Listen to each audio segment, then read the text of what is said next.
大家放心好了，如果有一天天塌下来，也是我这个高个儿会帮大家挡住的。党中央不但不怕事，而且一定力挺到底的时候，他才会知道说去交不好，不然他随便点个名说哦，这个历史哥是中共同路人来搜索，那我以后就赶快离历史哥远一点，那国民党就不用混。人品端正、操守清廉，我想这是马前总统过去几十年用人的标准，我就是这8个字，要不然我也不会在他身边16年。那我是觉得有一些来自于国民党内部的剑，用轻佻的方式在处决、在攻击自己的党主席，这合逻辑吗？你这个对我来讲是不好的啦，没有用，而且你只会让国民党更加的团结。Ladies and gentlemen, welcome the host. 谢谢一休，我的好朋友历史哥。基本上，我昨天也有这个正式的出来声明，因为我本来去年11月1号担任国民党副主席之后，我的工作很繁忙，所以我去了马英九基金会执行长。那当然，后来是由我的同事王光慈接任嘛。那其实这个东西是很正常，因为我本来就应该专注党务，协助郑丽文主席。那当时马英九总统也是全力支持嘛，所以这个是一个再自然不过的事情。那当然，我也很遗憾，现在这个事件变成这个样子哦。但是我一再强调，无论有各式各样的版本，或是有什么故事，或者是有什么样的一个好像很耸动的这些情节哦，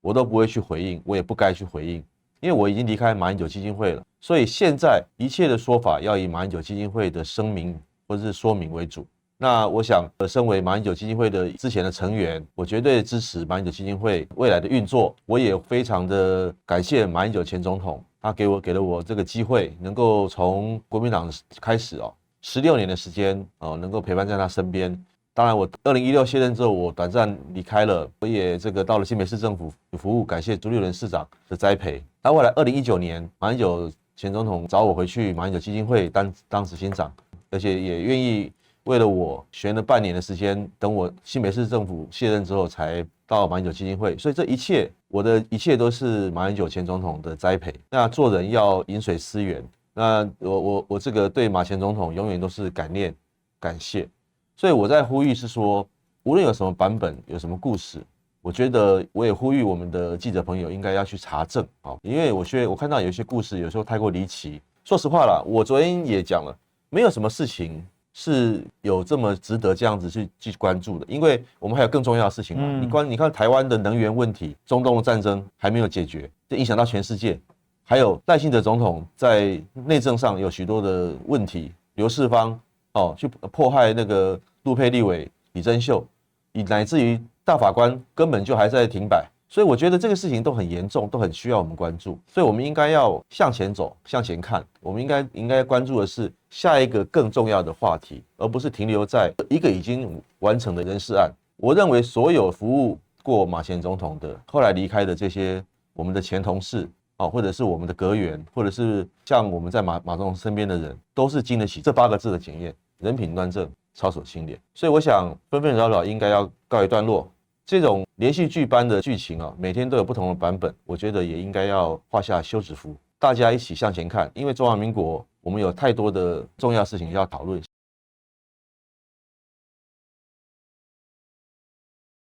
主要就是有事情，我们当然就是面对它，处理它。因为我们也是很心疼萧旭岑，他其实一心一意就只是为了要保护马总统，然后他一心一意就是为了要顾全大局，所以我们当然就是了解，然后也希望这个事情能够越早圆满落幕越好。我刚刚踏进国民党中央党部当发言人的时候，他就在跑我们中央党部的新闻，所以那时候我就认识他了。他是很资深的这个政治，所以其实我对他都非常的了解，然后我也非常非常的信任他，因为我觉得一个人是正派的，而且对于整个两岸的论述，因为他一直跟在马总统身边，他非常的熟悉，然后也非常的了解所有的两岸的马总统的总统任内的两岸的交流，他都有参与那么这样子的一个经验是非常难能可贵的，所以他对国民党的忠心耿耿，还有对马英九的这个也真的很用心所以我们其实就是希望能够第一个保护马总统，然后第二个也让他能够心无旁骛的专心党务，其实就是这样子，也没有很复杂，其实还蛮单纯的。其实在台湾我们的媒体环境是非常非常恶劣的，长期民进党投注了非常海量的资源在进行认知作战，所以我看有些媒体应该都有扩大吧，有些网媒啊什么的，就不只是大家所熟悉的三明治应该已经变成是一种代称了。所以我当了党主席之后，他们不会放过我的啦，侧翼啊，就我刚刚讲花好多钱买人啊，买媒体啊，修理我啊。所以像萧旭成这个新闻怎么可能会放过，一定会看图说故事。所以呢，大部分的衍生的全部通通都是假的，都是自己编的讲的好像真的反正就是各种的故事就这样子。所以这个事情其实就是有人刻意的，那当然始作俑者是所谓蓝营的人啦，是本来马英九身边的人，那他本来就是长期对我们国民党造成了很多很多无法回复的伤害，这是他惯用的风格啊，过去也一直都做很多这样的事情，所以我才会说嘛，我不管是在政坛那么久啦，被自己人背刺的经验太多了。那今天我既然是国民党党主席，我们还是要保护整个蓝营啦。那马总统虽然我不是马英九基金会的人，可是他是我们的马总统啊，他是我们的前主席啊，所以我们当然还是会尽一切的努力去保护他。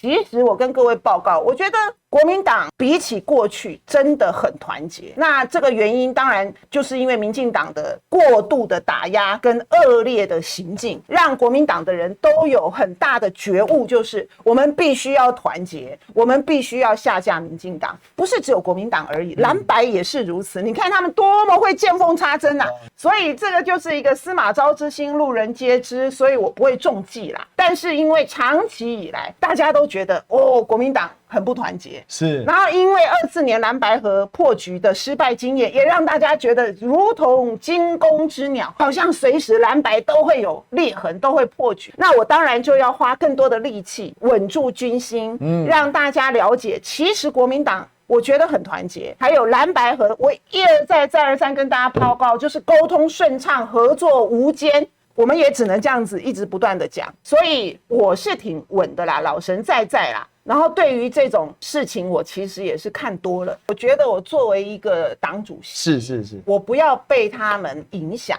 也不要被他们牵动。明明是一个微不足道的事情，明明只是少数一两个人，他可能有意兴风作浪，但是就整体的国民党几十万党员相较之下，也不过就是一两个人、两三个人，是，所以我从来不会因为这样子而影响我的心情，或者是像媒体就会很扩大的解释，我们也不要反应过度。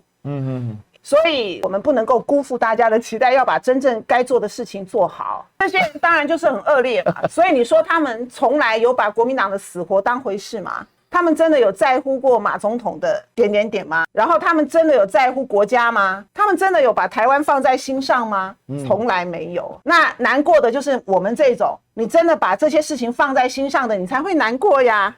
对不对？你真的讲到我心坎里，是不是？你才会难过。他们不在乎，他怎么会难过呢？所以我一定会保护我们自己的党员，更何况是这么重要的党的领导干部，更何况他没有犯任何的错。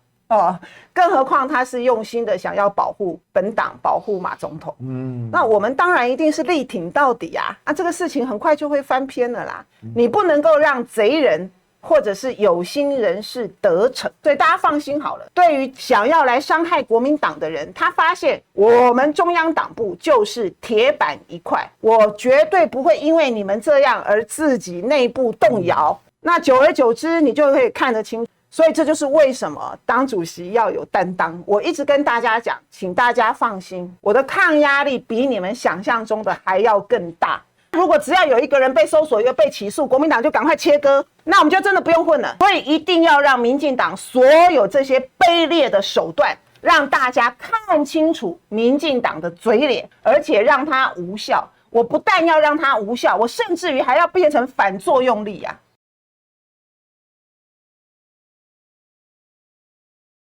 作为马英九基金会的前成员的身份，我还是祝福马前总统跟马英九基金会都能够一切安好顺利，这个是我心中最真诚的一个祝福。其实为什么第一时间打电话给旭成哥呢？因为老交情嘛，认识好多年，人的人品是怎么样？因为认识人，你说你跟了马英九16年嘛，要真露马脚，第1年就露马脚，3年内一定露马脚。16年了，跟着马英九的人，我都称4个字啊，叫安贫乐道。所以人不染江湖，江湖自染。今天其实就是因为你走到了深水区，你才会去卷入到这样的风波。因为刚才萧父来的时候呢，这个脸色不太好。他说他吃不太下，其实我一看就是心因性问题，因为我也会有，所以这边真的是要打打气啦，但好朋友打打气啦，然后也是说从一个更大的格局说，其实你已经赢了嘛，因为当你让你的对手要使出烂招、瞎招，他如果真的有办法正面对付你的话，他需要出这种这种烂招、垃圾招吗？用放黑函的方式说萧旭成在大陆收了多少好处、贪污，借着马英九的名头在那边骗钱，这种话是人能够讲的吗？这畜生才讲这种话。只有打不赢的人才会在后面拿小刀捅人嘛。这恰恰好，我直言不讳，国民党过去这种人最多，所以被人家叫酱缸文化。这对不起，我批评贵党但是我必须讲，因为我不是国民党人，我看得很清楚。所以大家就想嘛，攻击人的角度就已经决定了这件事情本身的高度。那这件事情本身的高度是如此低度的时候，那我相信大家的态度就会很清楚决定这整件事的温度。国民党内部很明显嘛，他们不惜2026年摧毁郑丽文的方式，就是让2026年国民党输个透。这种心态已经是不要说司马昭之心了，司马昭好歹想赢，司马昭之心他是想上位，这种人只想拉屎的，那没什么好讲的，他是想往下卷。那如果这么 low， 你这么有战力，你到底要花多少时间打自己？外面民进党停歇了嘛，民进党预算有减少，我跟你讲，民进党预算还增加了嘞。这讲到一个重点。就是其实我们真正重要的是两岸。今天不管是什么样的事件，或是什么样的这些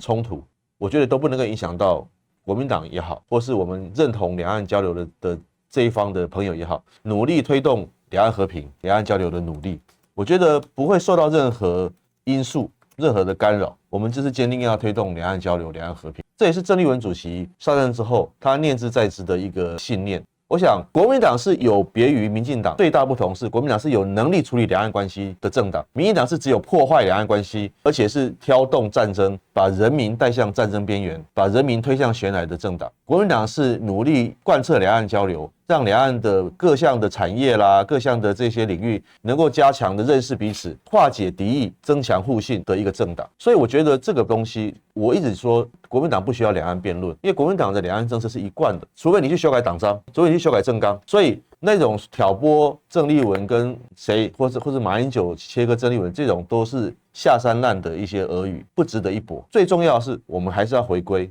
不管是马前总统也好，郑丽文主席也好，都是要追求两岸和平，都是要贯彻两岸一定要交流。所以我上个月我受郑丽文主席的托付，我带了我们国民党的代表团进行两党的智库论坛，我们带着观光旅游、医疗重要的产业去交流，而且达成了15项的共同意见。而且大陆马上就有开放上海居民到金门妈祖自由行这样的一个政策。这就是嘉惠民生嘛，对台湾老百姓有实质的帮助嘛，这就是国民党在做实事。这些人终将被历史给淘汰，其实很明显嘛。我只话不好讲透，不过因为有些人就路径依赖嘛，他靠内斗赚取的政治的资本比外斗来的方便，因为他外斗他不一定斗得赢，你知道吗？所以他觉得他斗不赢，所以呢他得不到，所以他就搞内斗。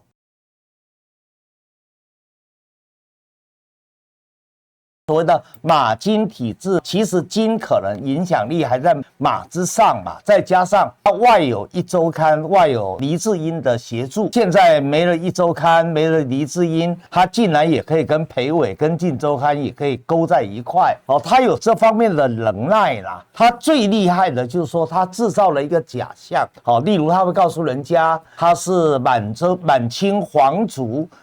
的后裔，而且这个满清皇族的后裔还是跟溥仪是同辈分的，所以他本来应该叫做溥聪，那因为怀念故国嘛，所以就再加一个姓叫金溥聪嘛，虽然在台南长大，可是他从在台南念书的时候就是以满族权贵自居了这样的假象，其实在我们这种平民的心里，那狗屎蛋。可是，在国民党这一种所谓的半权贵的政党体系里面，或者叫政党文化里面，我认为他这一招蛮有效的啦。从这个新闻局开始，他就跟着马英九一路的上来，所以这一种所谓拿着鸡毛当令箭、狐假虎威，这个对金溥聪来说可以说是他最厉害的武器跟法宝。04年，他还可以攀上侯友宜，做侯友宜竞选总部的执行长，还可以参与蓝白合之间最重要的协商的其中一员，甚至跟黄珊珊2个人还把整个蓝白合给毁掉了啊！那毁掉了蓝白合以后，他竟然还可以去告把这个真相讲出来的蔡正元、陈文茜他也告了我啦但是问题他告了我，大概都输嘛不过他很厉害，因为我不知道他哪里找来的钱马英九如果说真的对财务很感兴趣的话，他应该查一查嘛，金溥聪的钱哪里来的？他告了4个人：萧旭晨、对，蔡正元、王尚志跟我，所以那个每次开庭都开很久。那我跟蔡正元都就是轮流去嘛，不过他每次都到。那我每次我在法庭上正面看着他的时候，我有一种冲动，因为我是比较草根，草根性的，对不对？我都高雄的，我前面个腿的，所以看到那个死样子，你知道吗？那明明根本已经是个没落的人了，还装成那个样子，他这样的人在社会上怎么混？我说他也只有在国民党的权贵圈里面，他还有一点点的声量。他到了外面的世界，他这种人怎么混啊？他就能够这样玩。那你看，在联合报专访他的时候，联合报对于他的错也是尽量的温柔婉约，你知道吗？然后这些平常口无遮拦的这些号称所谓的名嘴，奇怪了，怎么每个人给水比压嘴，对不对？那这一次他的出山，其实第一个抓住了，我听我的好兄弟蔡正元在2月27号深夜他打给我，他就提到，他说马有失智的情况，所以有时候会忘掉很多事情。所以呢，他对于过去的很多只记得片片段段所以有人就利用他这个问题，从马的这边拿到了马的委托书。然后拿着这个委托书，那就是拿着鸡毛当令箭啦。这个委托书就可以遂行他的阴谋，他的目标。那也因为有这个委托书，也只有他有，所以很自然的，他一个可被利用的价值就浮现了。我认为美国人很忌惮郑丽文，他忌惮郑丽文的是他认为郑丽文是国民党历届领导里面比较勇于在两岸交流上有所突破的，那这当然违反了美国的一个亚太政策的战略的方向嘛，所以他对郑丽文是有顾忌的。加上郑丽文在这一次的军购的特别预算案，郑丽文的态度也表达得非常的明显，是那这等于又触了美国的逆鳞。当时我就觉得美国应该会对郑丽文动手。那这个时候，金溥聪当然就应时而生嘛，他就有他的价值就来了。现在还有人在批评说，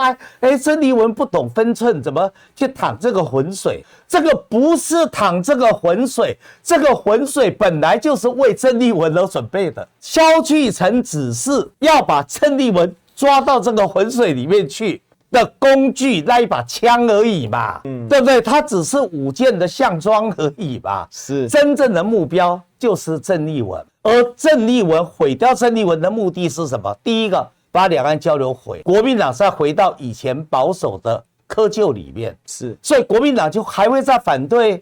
美国的武器采购吗？即使凯子军购有多少？1.25兆太少了，3兆、5兆、10兆，把台湾快速的掏空，还是不够。国民党还敢讲话吗？那国民党已经全部噤若寒蝉，这样的效果太厉害了。所以金溥聪立功啦。就赖清德来说，你说赖清德是统还独？当大军压境的时候，城下之盟的时候，他是统还独？他当然是统啊，而且卖台卖的比谁都快。对，他只是因为他觉得大陆要统也必须找他，他是独门的、独家的，所以他在地两岸并购说讲给大陆听啊，可是大陆还是装听不懂啊。那你现在看到萧旭岑在两岸之间的地位越来越重要，好多人眼红啊，口水直流啊，对不对？他哪管你什么台湾人民的生命安全，他哪管你什么两岸之间的前途，他哪管你什么中国人的民族复兴，最重要的是将来不管是统或独，利益都该归我，对不对？就这个样子嘛。我觉得比较悲哀的是，善良的人性被利用，利用萧副主席那个非常善良的心，他想保护马总统的心情，没错，结果恣意的去践踏他跟他的同事两个人跟了马英九这么多年，那个所奠基下来的那一种化不开的，几乎是近似于亲情之间的这种主仆情感，这是很可悲的。说如果台湾今人有这样的人，我讲两一句话，叫做真正有够了解。